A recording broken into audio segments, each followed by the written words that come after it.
फिलिस्तीनी मुस्लिम उनके और संभल के हिंदू पर आए। आज ये शो का ये नाम हमने यूं ही नहीं दिया है। एक बार नहीं बार बार ऐसे सबूत सामने आ रहे हैं जो हमारे इन दावों को अटल सत्य के दौर पर स्थापित करते हैं। अब ताजा मामला दिल्ली स्थित फिलिस्तीनी दूतावास से सामने आया है। यहां पर एक दावत का वीडियो सोशल मीडिया पर वायरल हो रहा है, जिसमें समाजवादी पार्टी और कांग्रेस के कई सांसद शिरकत करते हुए दिखाई देते हैं। दूतावास के अंदर प्लेटें सजी हैं और नॉनवेज परोसा जा रहा है। वीडियो में दावत उड़ाते जो सांसद हैं उनके नाम हैं प्रिया सरोज, सांसद इकरा हसन, वीरेंद्र सिंह, जियाउर वर्क, मुजीबुल्लाह नदवी, राज्यसभा फौजिया खान, इमरान मसूद, रहुल्लाह मेहंदी, पूर्व केसी त्यागी। ये सभी सेकुलरिज्म के झंडा बरदार हैं। इनका भाईचारा ऐसा है कि अल्पसंख्यक कॉपीराइट सिर्फ मुस्लिमों का हो और यहूदी देखकर इन्हें घिन आए। यहूदी तो चलिए दूर देश इजराइल के हैं, इन लोगों को तो अपने देश के हिंदुओं से भी दुनिया भर की समस्याएं हैं। हम बात अगर 30 साल पहले मारकर भगाए गए कश्मीरी हिंदुओं की करेंगे तो ये कहेंगे छोड़ो कल की बातें। तो आइए ताजा हालातों पर भी इनके रुख को समझ लेते हैं। संभल हिंसा पर हाल ही में एक रिपोर्ट आई। ये रिपोर्ट सभी तथ्यों और प्रमाणों के साथ चीख चीख कर कहती है कि संभल में इस्लामिक कट्टरपंथियों के निशाने पर हिंदू और सुरक्षा बल यानी पुलिसकर्मी थे। हिंसाग्रस्त क्षेत्र में 15% हिंदू बच्चे हैं। फिर भी उन हिंदुओं को ये कट्टरपंथी या तो मार डालना चाहते थे या तो पलायन करवाना चाहते थे। ऐसा लगने लगा है कि ये रिपोर्ट आते ही तुच्छ राजनीति त्याग करके और समाज के हित में एकजुट हो जाएंगे, लेकिन अंत में वही हुआ जो इन पार्टियों के इतिहास में होता आया है। तुरंत चरमपंथियों को सेक्युलरिज्म की क्लीन चिट मिल गई। उल्टा हिंदू समाज को ही कटघरे में खड़ा कर दिया गया और रिपोर्ट को सच्चाई से परे बताया गया। हालांकि इन बातों में कोई आश्चर्य नहीं है, क्योंकि इसी समाजवादी पार्टी ने सुरक्षा बलों पर हमला करके प्रत्युत्तर में मरे पत्थरबाजों को मुआवजा दिया था। अब आप ही बताइए, हम कैसे ये ना कहें कि फिलिस्तीनी मुस्लिम उनके अपने और हिंदुस्तानी हिंदू पराये हैं। अब सवाल ये भी है कि कांग्रेस और समाजवादी पार्टी की मीटिंग विदेश मंत्रालय के मामले में दखल तो नहीं है। तो सीधे हम रुक करेंगे। मेरे साथ जुड़ चुके हैं मेरे सहयोगी भी जुड़े हुए हैं। सहयोगी के पास सीधे हम जाएंगे। रिपोर्टर्स के पास जाते हैं तो उनसे मेरा पहला सवाल यही है कि जिस तरह से ये जो तस्वीरें सामने आ रही है, जिनमें कि सपा कांग्रेसी सभी जो है साथ में फिलिस्तीनी जो है जहां पर जाकर ये लोग पार्टी कर रहे हैं, लेकिन वहीं हिंदुओं को लेकर जब भी मामला सामने आता है रामपाल जी, तो ये सभी जो है हिंदुओं के किसी भी मामले में कोई सड़कों पर नजर नहीं आते हैं। क्या फिलहाल अपडेट है इस मामले को लेकर, बताइए। देखिए संगीता, मैं बता दूं, संभल में जिस तरीके से 1948 के बाद में जो दंगे हुए, उन्होंने बल्कि ज्यादातर हिंदुओं को ही निशाने पर लेकर के हिंदुओं को उत्पीड़न किया, हिंदुओं को पलायन करने के लिए मजबूर किया। वो आज न्यायिक जांच आयोग की जो मुख्यमंत्री जी को जो रिपोर्ट सौंपी है न्यायिक जांच आयोग ने, उसमें साफ तौर पर यह झलकता हुआ जा रहा है कि लगभग ये 1948 के बाद में अब तक यानी 2024 तक जो दंगे हुए हैं, ये 15 दंगे लगभग माने जा रहे हैं कि 15 दंगे हुए हैं और इनमें हिंदुओं को ही मजबूरन पलायन करने को मजबूर किया। उनकी बहन बेटियों के साथ में भी उत्पीड़न किया गया है, जिससे हिंदुओं को निशाना बना करके एक मिनी पाकिस्तान के लिए संभल को माना जाता था, जो जहां पर तमाम आतंकी संगठन जो है देखे जा रहे हैं। इनके कनेक्शन यहां पर निकल कर आए हैं। आतंकी जो दूसरे देश के असले और बारूद जो है निकल करके सामने आई है। तो ऐसा ये इनको जो चरमपंथी हैं, इनको ये रास नहीं आ रहा है कि हिंदुओं के साथ में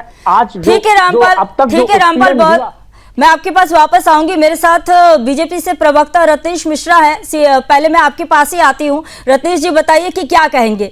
ये जो तस्वीरें सामने आ रही है जिसमें ये सभी जो है एक साथ दिखाई दे रहे हैं, नॉनवेज परोसा जा रहा है, लेकिन वही हिंदुओं पर जब हमला होता है तब ये लोग कुछ नहीं बोलते हैं। लेकिन आज फिलिस्तीन के समर्थन में देखिए किस तरह से फिलिस्तीन से मीटिंग की जा रही है।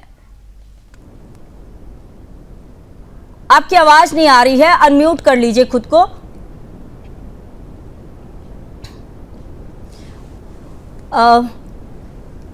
रत्नेश जी खुद को अनम्यूट कर लीजिए, आपकी आवाज नहीं आ रही है। मेरी आवाज जा रही है आपको? जी जी अब आ रही है। जी बताइए कि फिलिस्तीनी दूतावास में जो ये लोग बिरयानी खा रहे हैं, जिस तरह से पार्टियां चल रही हैं, क्या कहेंगे इस पर?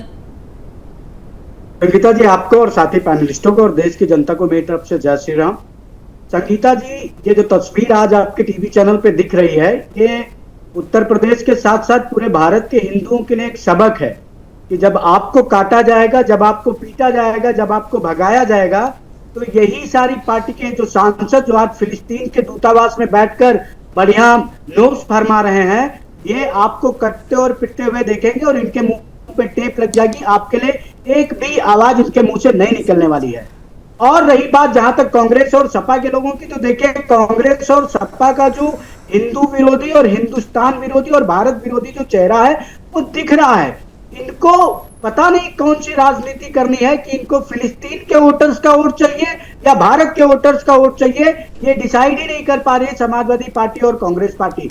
अभी कल ही देखिए दरभंगा में रैली में बिहार में माननीय प्रधानमंत्री जी को मां की गाली दी गई और इस कांग्रेस पार्टी के नेताओं ने एक बार भी ऐसा नहीं बोला, सपा के किसी नेता ने नहीं बोला कि प्रधानमंत्री को सार्वजनिक रूप से गाली देना ये क्या कहते हैं गलत है और लोकतांत्रिक देश में इसे स्वीकार नहीं किया जा सकता है।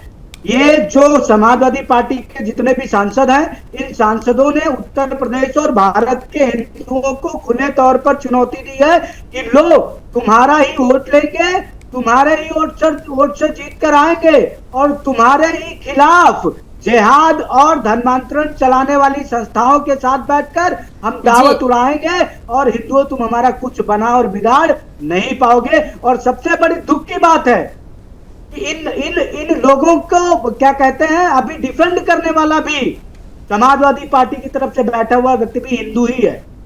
उनको ये नहीं दिखता कि भैया जब हमारा अस्तित्व समाप्त हो जाएगा, जब हमारी पहचान समाप्त हो जाएगी, तो ना समाजवादी पार्टी हमको बचा पाएगी। ठीक है, मैं कपिल जी के पास आना चाहूंगी। कपिल जी यह बताइए कि अगली मीटिंग आपकी क्या तालिबान एम्बेसी में होगी क्या? क्योंकि तुष्टीकरण की इस दौड़ में तो कोई सीमा आप लोगों की बची नहीं है। संगीता जी एक बात ये बताइए, ये राजदूत जो है, जहां ये दूतावास है, ये इस्लामाबाद में है क्या कि बांग्लादेश में है, अफगानिस्तान में है, कहाँ है, या खाली देश में? आप बताओ कहाँ पर है ये? नहीं आप बताओ ना। आपसे जो पूछा गया ये बताइए ना। सवाल का जवाब लेने के लिए मैं हूँ दूता। हम तो पूछ रहे हैं आपसे, जैसे आप पूछ रहे हैं वैसे हम आपको बता रहे हैं। मैं यहाँ पे जवाब देने के लिए नहीं हूँ ना, मैं तो जवाब लेने के लिए हूँ, मैं जवाब लेने के लिए हूँ, मैं आपको जवाब देने के लिए नहीं हूँ। आप लोग हिंदुओं के लिए सड़कों पर नहीं उतरते हैं, लेकिन वहीं जब आपसे सवाल कर लिया जाए तो फिर आप उल्टे ही सवाल करने लगेंगे अपनी चीजों को बचाने के लिए। अरे नहीं सुनो या तो बोलो, या फिर अगर नहीं सुनना है तो फिर बताओ। बिल्कुल सुनना है। आप मुझसे सवाल, आपसे मैं पूछ रही हूँ कुछ। ये भारत के दूतावास का है कि पाकिस्तान के? मतलब सीधी सी बात है, तस्वीरें देखकर आप बौखला गए। ये जो तस्वीरें हम चला दिए ना स्क्रीन पर, ये आपको अच्छा नहीं लग रहा है, ये आपको अच्छा नहीं लग रहा है। आपकी पोल खोल दी गई है ना, आपकी पोल खोली जा रही है कि किस तरह से आप लोग भाईचारे का संदेश दे रहे हैं।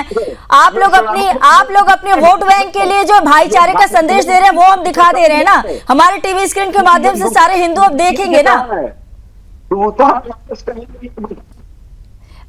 ठीक है, आप बताइए ना अगला क्या तालिबान में जा रहे हैं क्या? अगले आपके तालिबान एम्बेसी में जाएंगे क्या? ये इस्लामाबाद में है। बिरयानी की दावत जब नवाज शरीफ मित्र के साथ, तब तो तुम्हें नहीं याद थी कि कैसे बिरयानी खाई जा रही है बिना प्रोटोकॉल के। जब नवाज शरीफ को पार्लियामेंट भेजा गया था अपने शपथ पत्र में, कहां तक तुम्हें?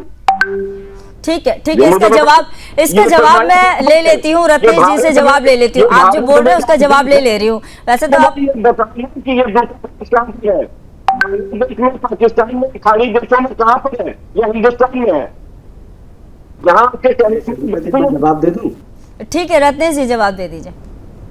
संगीता जी, अरे भाई मैं आपके बीच में नहीं बोला सरकार, तो भाग